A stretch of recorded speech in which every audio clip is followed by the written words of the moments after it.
हा. आत्मरूप गणेशु केलिया स्मरण, होय सकळ विद्यांचे अधिकरण तेची वंदू चरण श्री सद्गुरुचे ते नमस्कारणे. आता गुरुर् ब्रह्मा गुरुर्विष्णू गुरुर्देव महेश्वरा श्री गुरु साक्षात परब्रह्मे तस्मेन श्री गुरुरे नमः. तर तरंग दुसरा आणि पाठ आपला तिसऱ्या क्रमांकाचा आहे. तर पहिल्या तरंगामध्ये आपण अनुबंध चतुष्टयाचा थोडक्यात विचार केला. म्हणजे विचारसागराच्या पहिल्या तरंगामध्ये जे झालंय त्याचाच आपण विस्तारानं अनुबंध चतुष्टच बघणार आहोत, पण विस्तारानं पाहणार आहोत. तर त्या अनुबंधामध्ये अधिकारी विशेष संबंध आणि प्रयोजन आणि त्या अधिकाऱ्याच्या लक्षणामध्ये आत्मनात्म विवेक वैराग्य समाधी षटक आणि मोक्षिच्छा आणि त्यातून त्या मोक्षेच्छेचे दोन अंश आहेत, कारणासह जगनिवृत्ती आणि ब्रह्मप्राप्ती. कारणासह वर्तमान जगनिवृत्ती आणि ब्रह्मप्राप्ती असे मोक्षाचे दोन अंश आहेत. तर या दोन्ही अंशापैकी एकाही अंशाची इच्छा म्हणले कोणालाही नाही. कारणासह वर्तमान जगनिवृत्ती आणि ब्रह्मप्राप्ती, तर या दोन अंशापैकी कोणालाही याची जरुरी नसून सर्व विषयाचेच इच्छू आहेत. याच्यावरून तुमचा हा ग्रंथ म्हणजे निष्फळ आहे अशी शंका केली.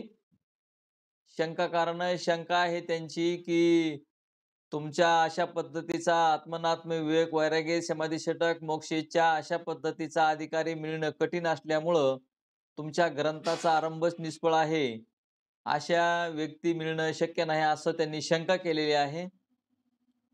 तर म्हणून पूर्वपक्षीचं मत असणारं त्यांनी पूर्वपक्षीच्या मताने अधिकाऱ्याचा असंभव.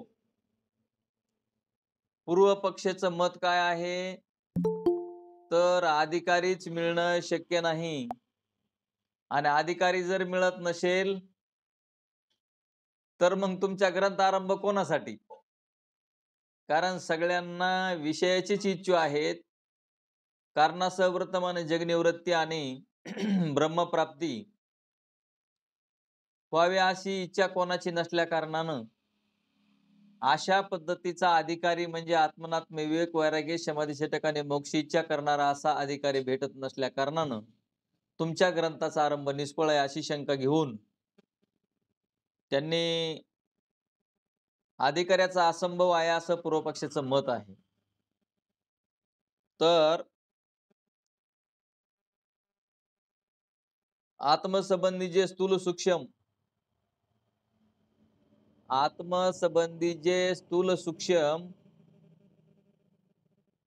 शरीराला अध्यात्म म्हणतात. अध्यात्मासंबंधी जे आपलं हे शरीर आहे, स्थूल आहे, सूक्ष्म आहे आणि त्या शरीराला अध्यात्म म्हणतात. आणि त्याला होणारे दुःख, या शरीराला होणारे जे दुःख आहे त्याला आध्यात्मिक दुःख असं म्हणतात किंवा आध्यात्मिक ताप असं म्हणतात. उदाहरणार्थ तहान, भूक, रोग, तर याला आध्यात्मिक दुःख किंवा आध्यात्मिक ताप असं म्हणतात. मग हे आध्यात्मिक ताप किंवा आध्यात्मिक दुःख याची निवृत्ती व्हावी अशी प्रत्येकाला इच्छा आहे असं पूर्वपक्षाचं मत आहे. दुसरं म्हणले चक्षुरादी इंद्रियांना विषय होणारे. चक्षुरादी इंद्रिय म्हणजे आपल्या डोळ्याने आपल्याला जे इंद्रियांना जे विषय होतात म्हणजे दृश्य वस्तू, आणि त्याला आदिभूत असं म्हणतात. आणि या आदिभूत विषयापासून या वस्तूपासून होणारे जे दुःख आहे याला आदिभौतिक दुःख असं म्हणतात. आणि हे आदिभौतिक म्हणजे उदाहरणार्थ चोर, व्याघ्र, सर्प इत्यादिकापासून होणारं दुःख त्याला म्हणतात आदिभौतिक दुःख. तर या दुःखाची इच्छा निवारण करण्याचं प्रत्येक जण प्रयत्न करतो आहे. आणि तिसरं आहे या शरीराहून भिन्न पण आपल्या चक्षुरादी इंद्रियांना विषय न होणारे. मग असे काय आहेत विषय न होणारे? तर त्या विषय न होणाऱ्या दुःखाला आदिदैव किंवा आदिदैविक दुःख असं म्हणतात. तर हे राक्षस, भूत, प्रेत, ग्रहादिकापासून होणारे दुःख. तर हे अशा प्रकारचे हे आध्यात्मिक, आदिभौतिक आणि आदिदैविक हे 3 प्रकारच्या दुःखाच्या नाशाची इच्छा सर्वांना आहे. तर कारणासह वर्तमान जग निवृत्ती आणि परमानंदाची प्राप्ती याची इच्छा कोणालाही होत नाही असं पूर्व पक्षीचं मत आहे. पूर्व पक्षीचं मत म्हणजे शंकाकाराचं मत आहे. शंकाकार तसं विचारतो आहे. मग असणार त्यांनी यावर सिद्धांती त्यांना म्हणतील.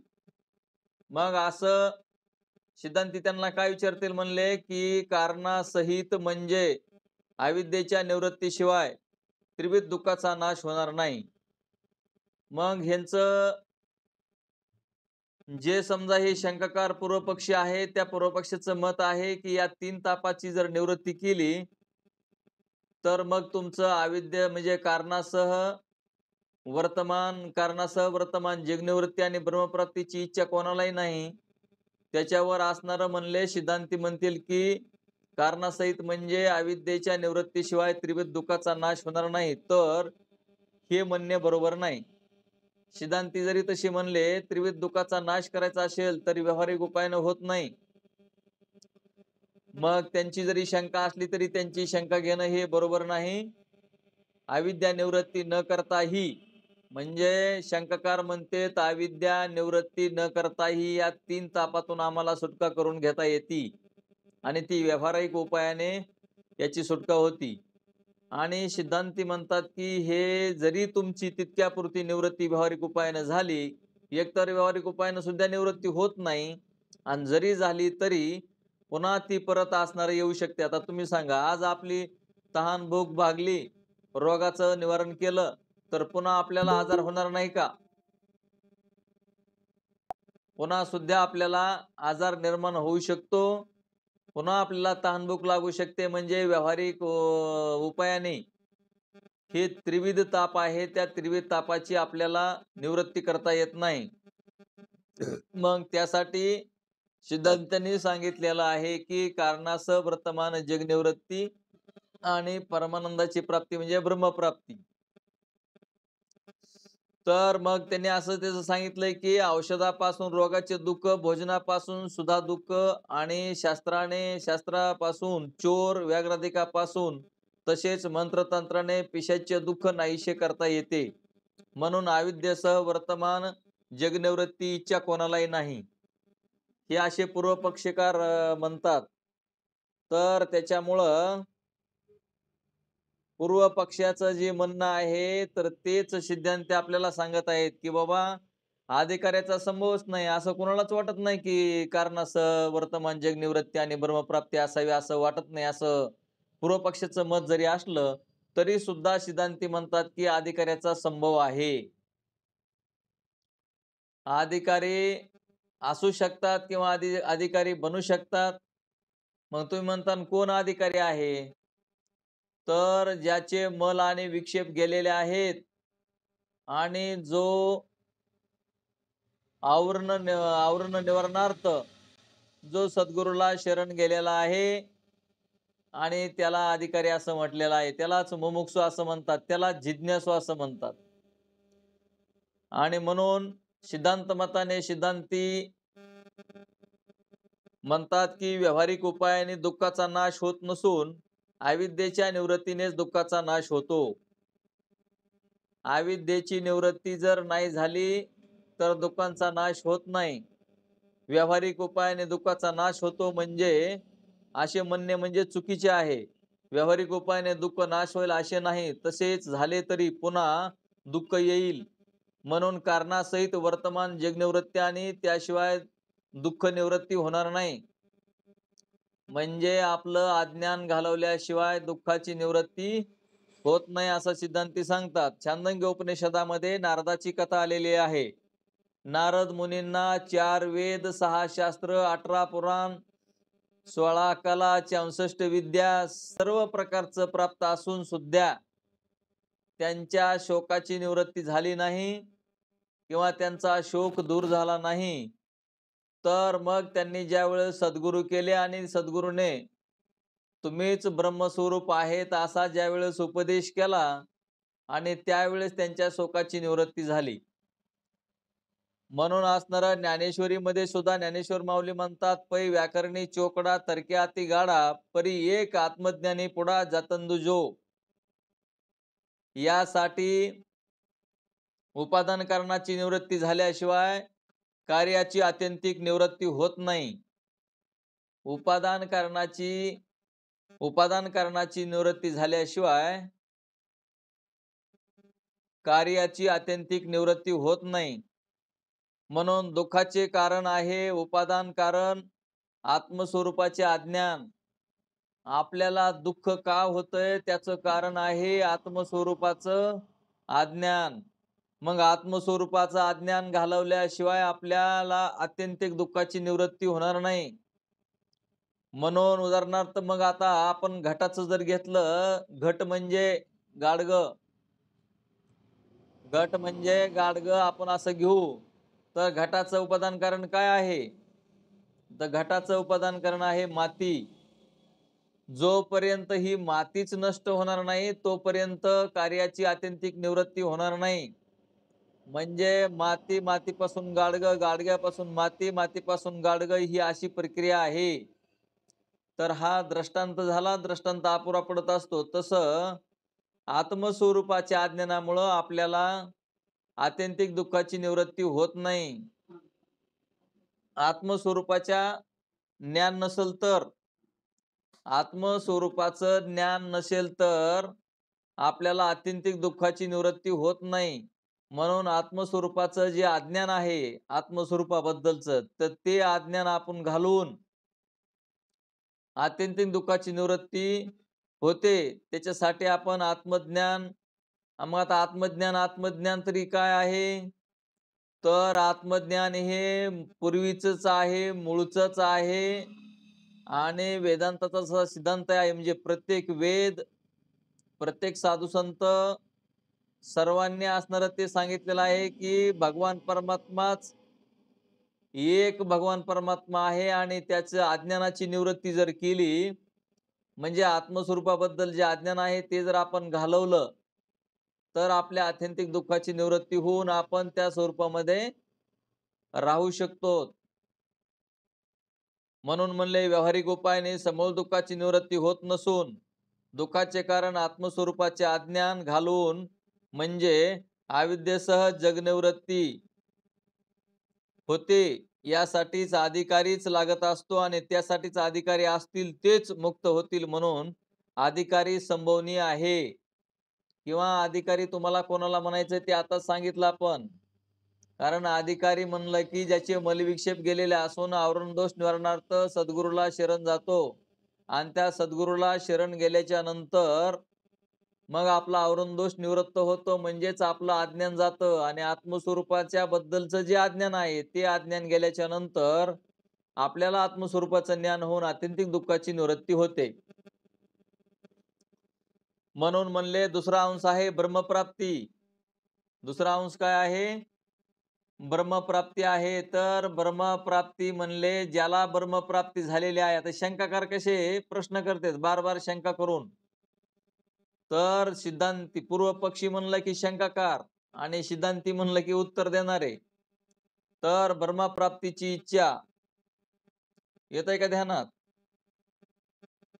आवाज येतो का दादा?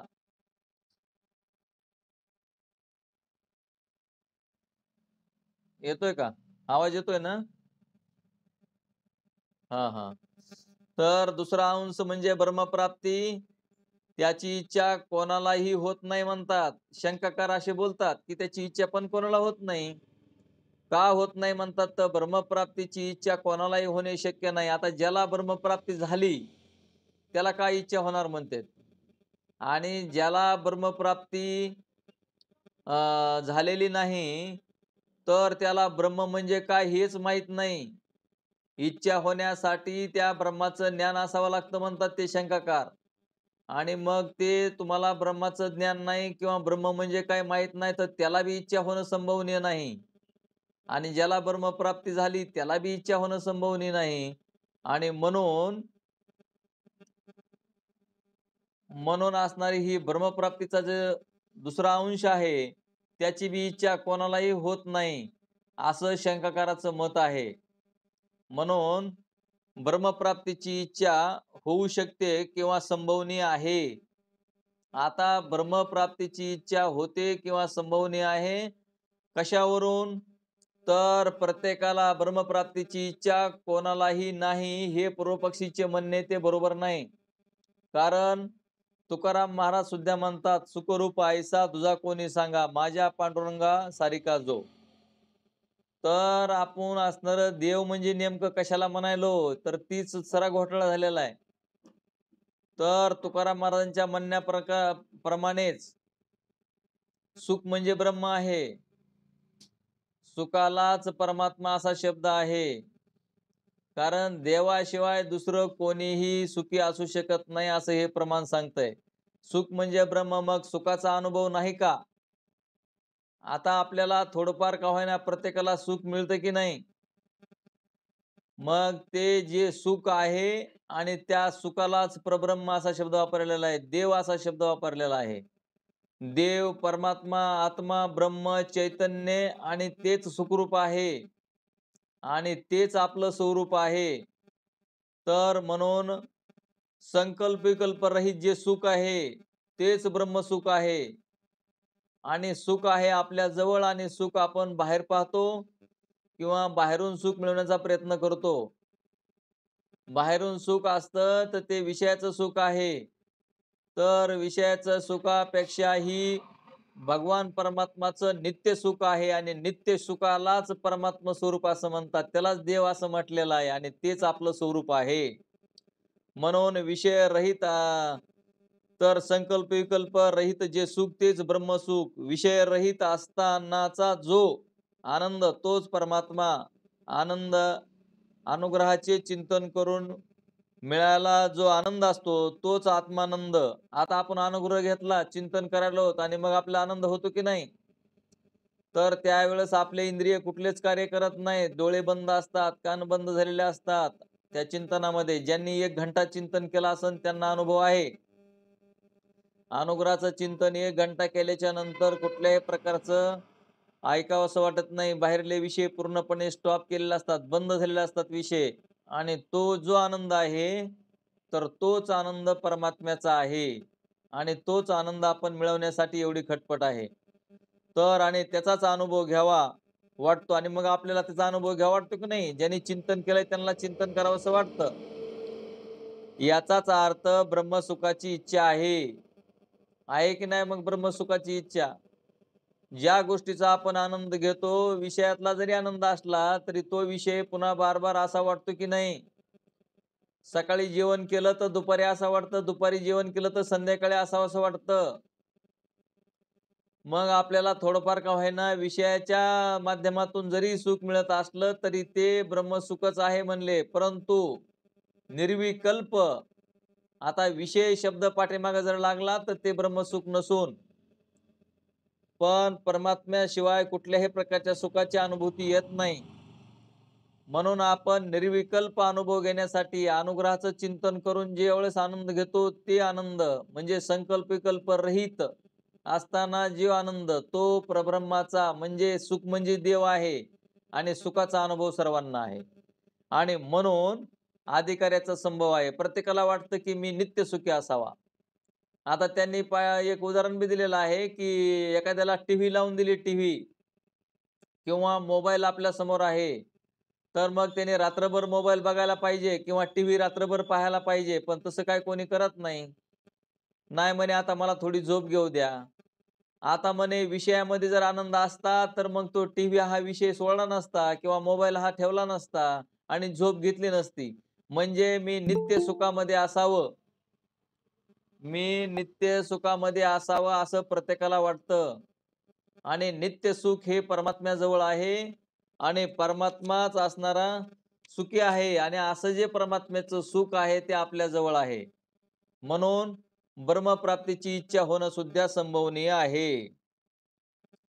तर तिसरा पॉइंट असा आहे की पूर्वपक्षी म्हणतो, तिसरा पॉइंट त्यांनी घेतलेला आहे. पूर्वपक्षी असा म्हणतो आहे की कोणाला पुत्र, कोणाला स्त्री, कोणाला धन, कोणाला मान अशा प्रकारची अपेक्षा असते. कोणाला पुत्राची, कोणाला स्त्रीची, कोणाला धनाची, कोणाला मानाची इत्यादी विषयाची इच्छा असते. सगळ्यांचे त्याच्यासाठी प्रयत्न चालू असतात. तर म्हणून ते म्हणले विषयाचा त्याग करून तपश्चर्या करतात ते तरी सर्व. म्हणजे शंकराचं मत हे म्हणले विषयाचा त्याग करून तपश्चर्या करतात किंवा तप करतात ते सुद्धा त्यांना सुद्धा स्वर्ग सुखाची इच्छा आहे. म्हणून ते आमच्यापेक्षा जास्त विषय आहेत. म्हणून म्हणले कोणालाही मोक्ष सुखाची इच्छा नसून विवेक, वैराग्य, शमदम, षटसंपत्ती असा जो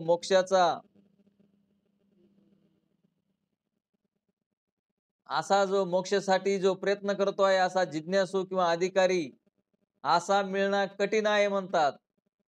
म्हणजे प्रत्येकाला विषयाची जी इच्छा आहे तर विषयाच्या इच्छेतून बाहेर निघू शकणारे म्हणजे अशा प्रकारचा जो म्हणजे प्रत्येकाला कशा आहे धनाची, मानाची सर्व गोष्टींची आवश्यकता आहे म्हणजेच विषयाची आवश्यकता आहे. म्हणून असणार या ग्रंथामध्ये जो तुम्ही म्हणताय की अशा पद्धतीचा पाहिजे कसा आत्मनात्म विवेक वैराग्य समाधी षटक मोक्ष इच्छा करणारा असा अधिकारी मिळणं कठीण आहे असं तिसरं त्यांचं प्रमाण आहे. पण असं म्हणणं सिद्धांती म्हणतात की असं म्हणणं हे चुकीचं आहे.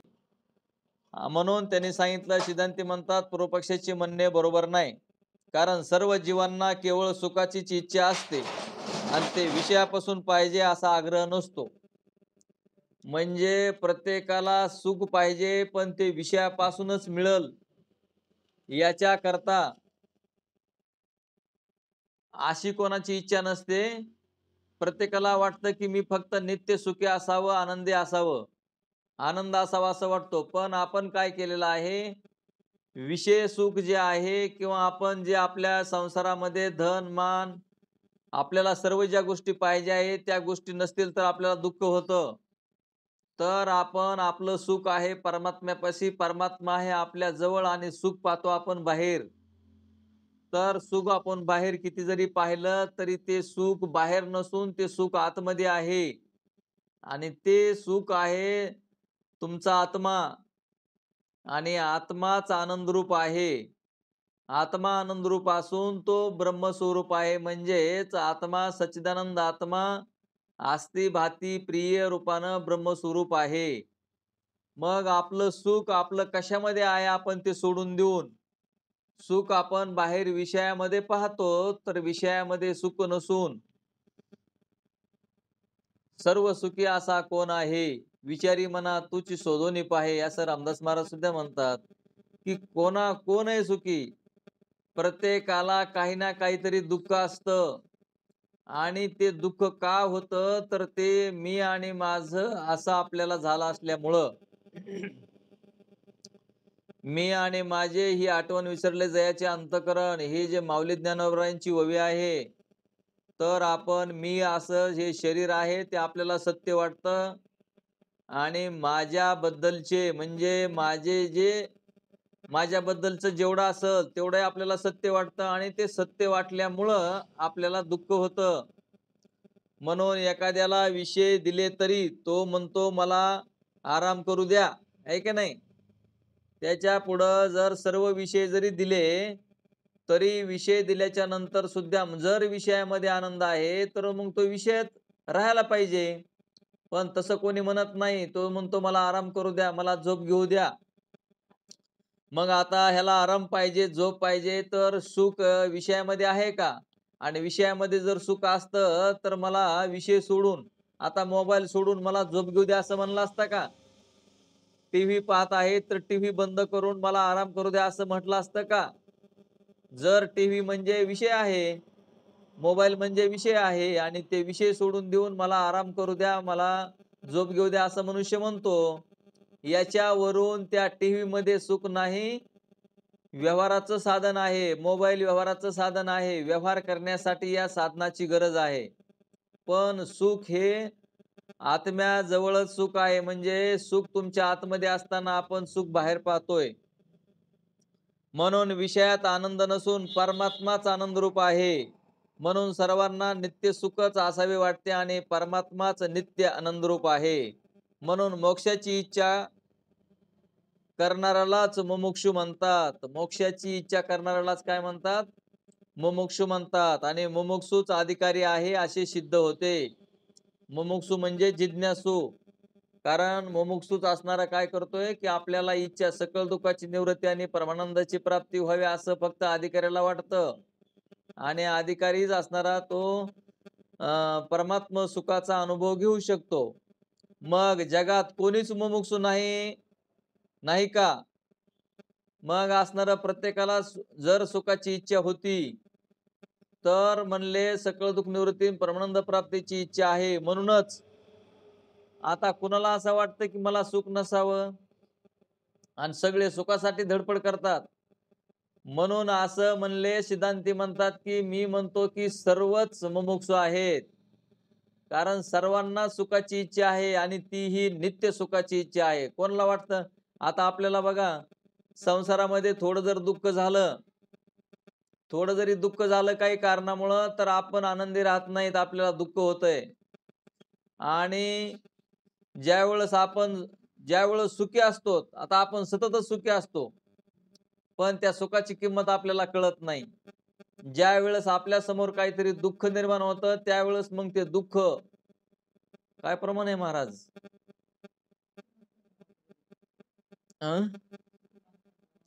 सुख पाहता जवा पहाडे आणि दुःख पर्वता एवढे. आपल्याला ते प्रमाण म्हणजे सुख आपल्याला वाटतं फार थोडं आहे आणि थोडं जरी दुःख झालं तरी ते पर्वता एवढं म्हणजे डोंगरा एवढं आपल्याला दुःख वाटतं. म्हणून प्रत्येक जणाला सुखाची इच्छा आहे, म्हणून प्रत्येक जणच मुमुक्षु आहे असे म्हणले. तर त्याच्यावर पुन्हा शंका घेतली, मग सर्वच मुमुक्षु आहेत तर मग सर्वच मुक्त होण्यासाठी प्रयत्न का करत नाहीत? जर तुम्ही म्हणता की सर्वच मुमुक्षु आहेत, तर मग सर्वच मुमुक्षु आहेत तर मग सर्वच मुक्त होण्यासाठी प्रयत्न का करत नाहीत? प्रत्यक्ष पाहावे तर सर्वच विषय सुखाची इच्छा करतात असे सिद्ध म्हणजे असे दिसते. प्रत्येक जण विषयाच्याच पाठीमाग शब्द स्पर्श रूप रसगंध याच विषयाच्या पाठीमाग लागलेले असून मग जर सर्वच मुमुक्षु आहेत तर मग याच्यामध्ये परमार्थ करण्यामध्ये किंवा आत्मचिंतन करण्याकडे किंवा शास्त्र पाहण्याकडे अशी का प्रवृत्ती होत नाही? तर हे पूर्व पक्षाचे जे म्हणणे आहे ते चुकीचे आहे. का चुकीचं आहे? तर ते पुढे सांगतात की हे पूर्व पक्षाचे म्हणणे चुकीचे आहे. सर्व विषय दिले तरी जीव म्हणतो सर्व विषय जरी दिले किंवा विषय सोडून देऊन झोपेची इच्छा करतो. यावरून त्याला विषयापासूनच सुख मिळावे अशी इच्छा नसते. त्याला नित्य सुख हवे असते म्हणून सुखाचीच इच्छा करतात. नाहीतरी प्रत्येकाला ज्याच्या त्याच्या प्रारब्धाने कमी अधिक सुख असते. तेवढ्याने कोणालाही समाधान होत नाही. जगी सर्व सुखी असा कोण आहे?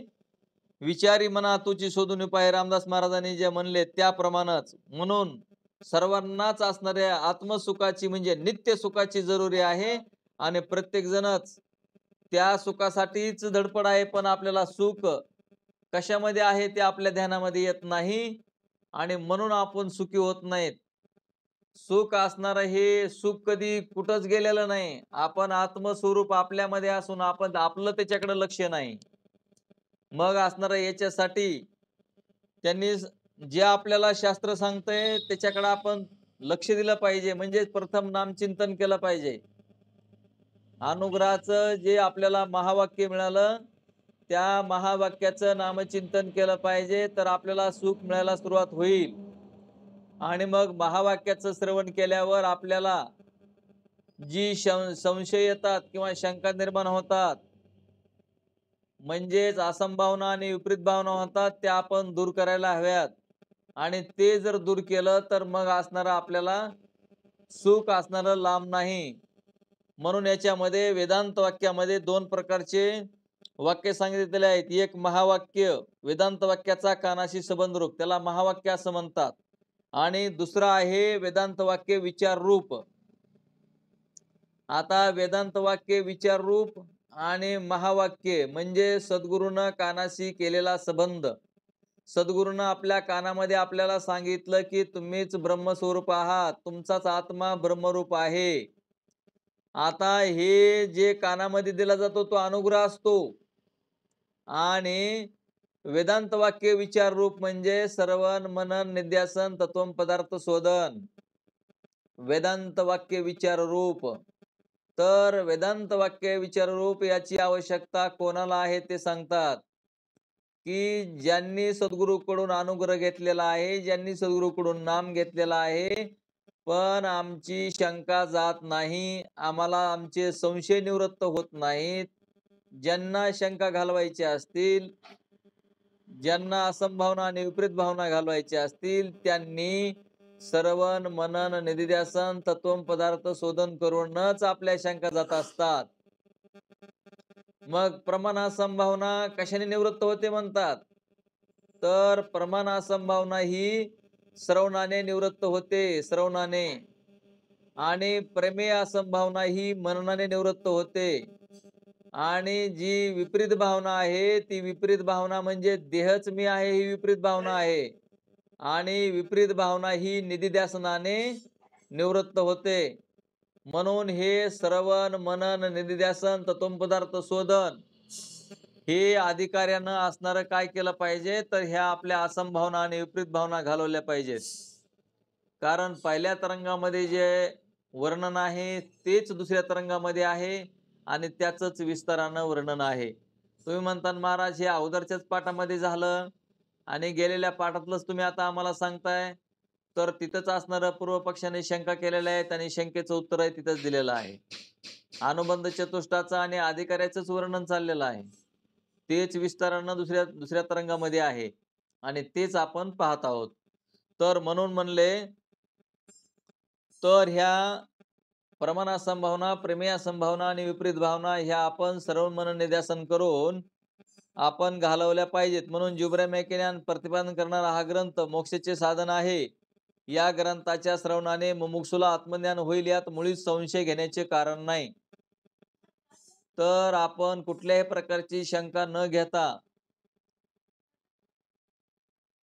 आत्मज्ञान होण्यासाठी गुरुनं दिलेलं म्हणजे सद्गुरूनं दिलेलं नामचिंतन आणि त्या नामचिंतनाचं चिंतन करून मग असणारं हे शास्त्राचं श्रवण मनन निध्यासन केलं तर आपले सर्व संशय शंका विपरीत भावना निघून जातात. आणि मग त्याच्यानंतर म्हणले मग आपल्याला आत्मज्ञान होतं. यावर काही लोक असे म्हणतात की आत्मज्ञान प्रतिपादक. आता दुसऱ्याने काही लोक असे प्रश्न करतात की आत्मज्ञान होण्यासाठी दशोपनिषदे, वेद, ब्रह्मसूत्रे, उपनिषदे असे ग्रंथ आहेत संस्कृत भाषेमध्ये. आणि ते ग्रंथ सोडून तुमचा विचारसागर कशाला? विचारसागर हा ग्रंथ काय कारणानं घ्यायचा? कारण वेद बघितले पाहिजेत, उपनिषद पाहिले पाहिजेत, भगवद्गीता बघितली पाहिजे. ठीक आहे ते संस्कृत मध्ये आहे, पण आता मराठी माणसांची भाषा मातृभाषा आहे मराठी. ज्यांना हे संस्कृत भाषा येत नाही मग त्यांनी काय करायचं? ज्यांना मुक्त होण्याची इच्छा आहे आणि त्याला फक्त मराठीच येतंय, तर ज्यांना मराठी भाषा अवगत आहे आणि मराठी भाषाकार जरी असला आणि त्याला मुक्त होण्याची इच्छा असेल तर त्याच्यासाठी हा विचारसागर ग्रंथ आहे, पंचीकरण आहे. आता प्रत्येकाला प्रत्येक भाषेमध्ये मिळतंय हे. मग तुमची इंग्लिश असो, हिंदी असो, मराठी असो, संस्कृत असो, कुठल्याही भाषेमध्ये हे ग्रंथ आहेत. ज्यांना जी भाषा अवगत असेल त्या भाषेतून मुक्त होण्याची ज्यांना इच्छा आहे किंवा आपण परमात्मा स्वरूप म्हणजे काय आहे, सुख म्हणजे काय आणि दुःख म्हणजे काय आहे. आता सगळा संसार हा दुःखरूप आहे आणि परमात्माची एक सुखरूप आहे. तर त्या सुखाची इच्छा ज्याला होती त्याच्यासाठी ज्यांना मराठी येतं त्यांच्यासाठी हे ग्रंथ आहेत. आणि त्यासाठी आपल्यावर त्या साधू संतांनी कृपा करून ठेवली, ग्रंथ लिहून ठेवले.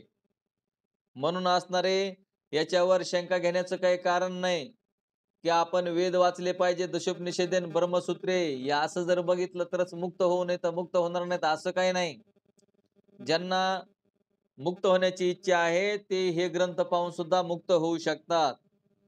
तर यावर अशी पुन्हा आणखीन कोणी शंका घेईल की ग्रंथ मोक्षाचे साधन आहे, म्हणजे आम्हाला हे कबूल आहे, पण त्या ग्रंथाचा जो साधन चतुष्टयुक्त अधिकारी लागतो तो अधिकारी मिळणे शक्य नाही.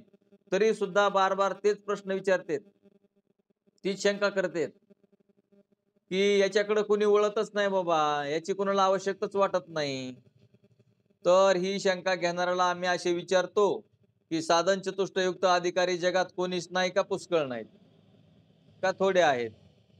नाही, नाही. मुक्त होण्याची इच्छा कोणालाच नाही का थोडे आहेत का पुष्कळ आहेत का कोणी नाहीतच? तर मग ते म्हणले पुष्कळ नाहीत हे म्हणणे आम्हाला कबूल आहे. म्हणजे आता भरपूर माणसं आहेत, की त्यांना मुक्त होण्याची इच्छा नसेल.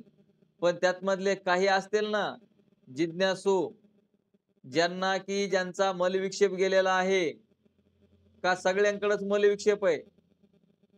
कोणी ना कोणीतरी असतीलच ना. तर मग जास्त नसले तरी थोडेफार तरी असतात. म्हणून म्हणले कोणीच नाहीये म्हणणे मात्र बरोबर नाही. कारण पहिल्या तरंगामध्ये मनुष्य मात्रांच्या अंतःकरणात मल, विक्षेप, आवरण हे 3 दोष असतात. मग ह्या परमार्थ करण्याचा अधिकारी कोण आहे ते असं सांगतात, की ज्यांचे मल आणि विक्षेप गेलेले आहेत आणि ज्यांच्याकडं आवरण दोष म्हणजे मी आणि माझं याला आवरण दोष असं म्हणतात. मी आणि माझं याला आवरण दोष म्हणतात आणि तो आवरण दोष आपण काढला पाहिजे. आता आपल्याला काढता येतो का? नाही. म्हणून आपण सद्गुरूला शरण गेलेलो असतात आणि मग सद्गुरू आपला आवरण दोष काढतात. तर सद्गुरू अशा पद्धतीने काढतात. मग त्याला श्रवण, मनन, निदर्शन आणि तत्व पदार्थ शोधन हे करूनच आपल्याला आवरण दोष आपला निघत असतो. म्हणून म्हणले ज्यांनी या जन्मी पूर्वजन्मी निष्काम कर्म उपासना करून चित्तातील मलविक्षेप दोष नाहीसे केलेले आहेत व आवरण दोषाच्या निवृत्तीची ज्याला इच्छा आहे तो या ग्रंथाचा अधिकारी आहे. मग हा अधिकारी कोण सांगितला? तर आम्ही वर्णन केले आहे म्हणून या ग्रंथाचा मुळीच अधिकारी नाही हे म्हणणे बरोबर नाही. यावर पूर्वपक्ष असे म्हणेल सगळ्यांना विषय सुखाची इच्छा आहे, नित्य मोक्ष सुखाची इच्छा कोणाला नाही, म्हणून साधन चतुष्टयुक्त ग्रंथाचा अधिकारी असणे शक्य नाही. तर त्याचे उत्तर असे आहे की जगातली जेवढी माणसे आहेत त्या माणसामध्ये 4 प्रकार दिसून येतात. तर कोणचे माणसं आहेत त्या जगामध्ये? जगामध्ये पामर आहेत, विषयी आहेत, जिज्ञासू आहेत आणि मुक्त आहेत. पामर, विषयी, जिज्ञासू आणि मुक्त. तर याच्यामधला कोण अधिकारी आहे त्यांना एवढं सांगायचं याच्यामधून. तर पामर याचा अर्थ आहे की जो ऑलराउंडर काही करतो, काही खातो, कसाही वागतो त्याला म्हणतात पामर. आणि आता बघा ध्यानात घ्या, इथं विचारसागरानं चांगल्या पद्धतीने सांगून ठेवलेलं आहे. आपण पामरात मोडतो का आपण विषय आहोत, का आपण जिज्ञासू आहोत, का आपण मुक्त आहोत? हे 4 प्रकारापैकी ह्या चारीचं वर्णन केल्यावर आपल्याला कळतं की आपण कोणत्या प्रकारामध्ये मोडतो आणि मग आपल्याला कशामुळं आपल्याला आत्मज्ञानाची आवड निर्माण होत नाही किंवा आपण नामचिंतन का करत नाही, ते या 4 पैकी आपण, मला तर असं वाटतं की बाबा जे परमार्थ करणारे असतील, जे परमार्थ करतात, तर ते पामरामध्ये मोडत नाहीत, ध्यानात घ्या. ते पामरामध्ये मोडत नाहीत. मग दुसरा पॉइंट आहे, म्हणजे स्वैरविषयी सेवन करणे. पामर म्हणजे काही करणे, काही खाणे, कसंही राहणे, कुठल्याही प्रकारचा नियम न पाळणे याला पामर म्हणतात. तर मग अशी व्यक्ती आपल्याकडे नाहीत, कुणी पामरामध्ये मोडतच नाही. पण आता शास्त्रानं वर्णन केलेलं आहे, दुसरा विषयी आहे, विषयी. तर आपण, मला तर असं वाटतं की बाबा ह्या विषयामध्ये काय सांगितलंय की शास्त्रानं सांगितलेले विषय ग्रहण करा आणि जे विषय ग्रहण करू नका असं ज्यांना माहित आहे. मग जे शास्त्रानं सांगितलेले विषय जे ग्रहण करतात त्यांना विषय असं म्हटलेलं आहे. मग पामर हा या ग्रंथाचा अधिकारी नाही आणि विषयी सुद्धा या ग्रंथाचा अधिकारी नाही. ध्यानात ठेवा, आपण सगळे विषयामध्ये राहतो.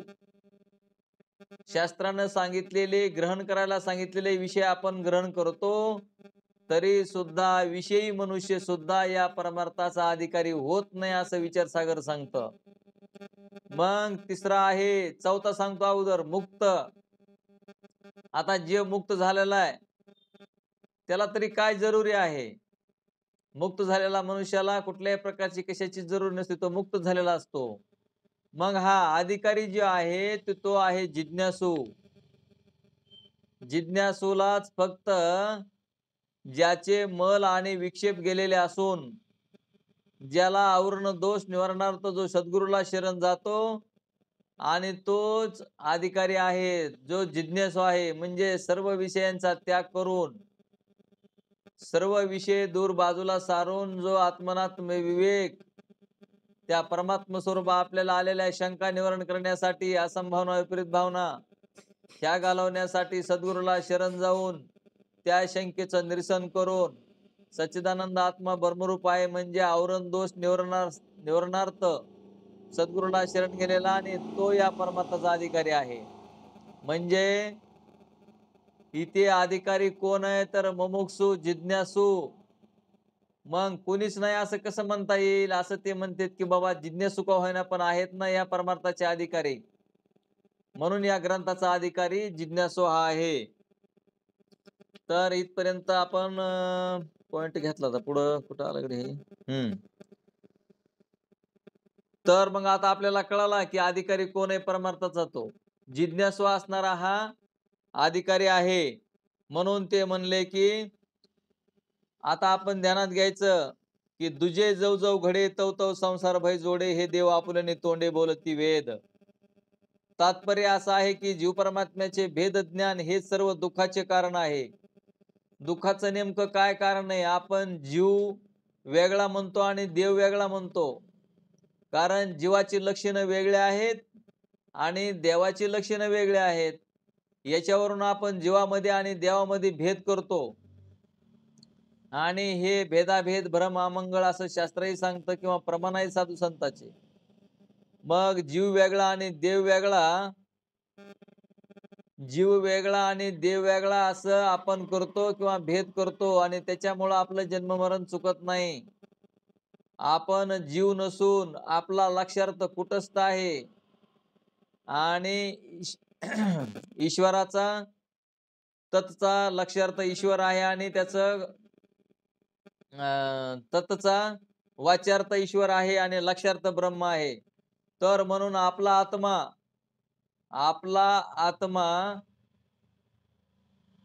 ब्रह्मरूप आहे असं जी भागत्याग लक्षणा करून आपण लक्षणेने ब्रह्माचा विचार जो करतो आपण, तर त्या विचारानं आपण ध्यानात घेतलं पाहिजे की आपला आत्मा. आता बरेचशा जगामध्ये अशा व्यक्ती आहेत की देव नाही म्हणणारे बी आहेत, जीव आहे म्हणणारे आहेत, देव आहे म्हणणारे आहेत, देव नाही म्हणणारे आहेत. अनेक प्रकारचे व्यक्ती आहेत. आता ज्याला जेवढं जेवढं ज्ञान असेल तेवढं तेवढं ते बोलून दाखवतात. पण निश्चितपणे शास्त्राचा अभ्यास न करता काहीतरी चुकीच्या पद्धतीनं बोलणं, अभ्यास करून बोलता येत नाही, तर अभ्यास न करता बोलणाऱ्याला कसं बोलता येईल? जी बोलण्याची शक्ती दिली ती तरी कुणी दिली? मी आहे म्हणतो हा तरी कोण आहे? तर जे साधन बोलतंय त्या साधनातून ज्यानं पॉवर दिली बोलण्याची, तर तो देव आहे आणि त्या देवाच्या जीवावरच हा बोलतो. म्हणजे देव असताना, देव म्हणजे शक्ती आहे आणि त्या शक्तीच्या द्वारे देवाचंच साधन आहे हे शरीर. सर्व जगत्रय देवाने हे साधन निर्माण केलेले आहेत आणि त्या साधनाद्वारेच आपण असणारं ज्ञान समजून घेतलं पाहिजे. म्हणून ध्यानात घ्यायचं की दुजे जव जव घडे तव तव संसार भय जोडे, हे देव आपले तोंडे बोलती वेद. तर हे असणारं दुःखाला कारण आहे. जीव परमात्म्याचे भेद ज्ञान हे सर्व दुःखाचे कारण आहे. म्हणून त्यांनी ते रामगीतेमध्ये परशुरामचंद्राने लक्ष्मणाला उपदेश करते वेळी सांगितलेले आहे. काय सांगितलेलं आहे तर संसार दुःखाला कारण. आपल्याला दुःख का होतंय? तर शरीर मिळालं म्हणून. आता हे शरीराला काय कारण आहे? तर पाप पुण्य केलं म्हणून. आणि पाप पुण्याला काय कारण आहे? तर आपण राग द्वेष केला म्हणून. राग द्वेषाला काय कारण आहे? अनुकूल प्रतिकूल ज्ञान. आणि अनुकूल प्रतिकूल ज्ञानामुळं भेद ज्ञान. आणि भेद ज्ञानामुळं काय होतंय? आत्मस्वरूपाचं अज्ञान होतं आणि आत्मस्वरूपाच्या अज्ञानामुळं आपल्याला दुःख व्हायला लागतं. अशा प्रकारची श्रंखला सांगितलेली आहे. जिज्ञासू पुरुष असा विचार करतो, की आपल्याला जन्ममरणादी समूळ दुःखाची निवृत्ती करायची आहे. त्याकरिता आत्मस्वरूपाच्या अज्ञानाची निवृत्ती केली पाहिजे. म्हणून आत्मस्वरूपाबद्दलचं जे आपलं अज्ञान आहे, तर ते आपण घालवलं पाहिजे. तर जसे दोरीच्या अज्ञानामुळे भासलेल्या सर्पाची निवृत्ती दोरीच्याच ज्ञानाने होते. ज्याचं अज्ञान झालेलं आहे, त्याचं अज्ञान दूर केलं. आता सर्प कशावर दिसायला आहे? दोरीच्या अज्ञानामुळे दिसायला आहे. आणि आपण अज्ञानं जर बाहेरचे दुसऱ्या गोष्टीचे अज्ञानं काढू लागलो, तर आपल्याला दोरीवरल्या सर्पाचं ज्ञान होईल का? म्हणजेच दोरीचं ज्ञान करून घ्यावं लागेल. त्यावेळेस असणारा सर्प नाहीच असा कळेल. तसंच या आपल्या आत्मस्वरूपाचं अज्ञान जे झालेलं आहे, ते अज्ञान काढावं लागेल. त्याला मूळ अज्ञान म्हणतात.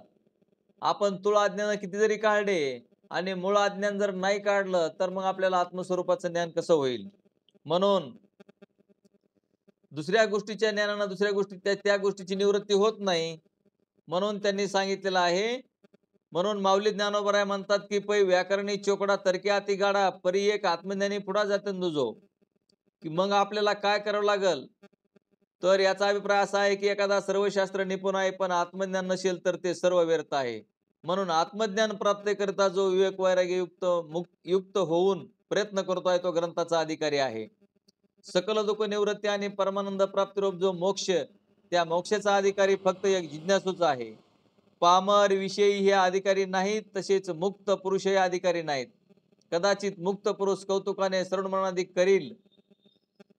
एखाद्या वेळेस मुक्त पुरुष आहे तर तो कौतुकाने श्रवणमननादी करील, पण ते त्याचे कर्तव्य म्हणून नाही. उदाहरणार्थ ज्ञानेश्वर महाराजांनी माझ्या मनीची आवडी पंढरपुरा नेईन गुढी असे जरी म्हटले असले तरी ते त्यांचे कर्तव्य म्हणून नव्हे, तर लोकांना वळण लावण्याकरता. तात्पर्य ग्रंथाचा अधिकारी फक्त एक जिज्ञासूच आहे. म्हणून ग्रंथाचा अधिकारी कोणीच नाही असे म्हणता येणार नाही. आणि जिज्ञासू हा या ग्रंथाचा अधिकारी आहे. तर इथपर्यंत आपलं आलेलं आहे. आता इथून पुढचा पाठ आपण उद्या घेऊ. बोला पुंडलिका वरदे हरी विठ्ठल श्री ज्ञानदेव तुकाराम ज्ञानेश्वर महाराज की जय. गोपाल श्री कृष्ण भगवान की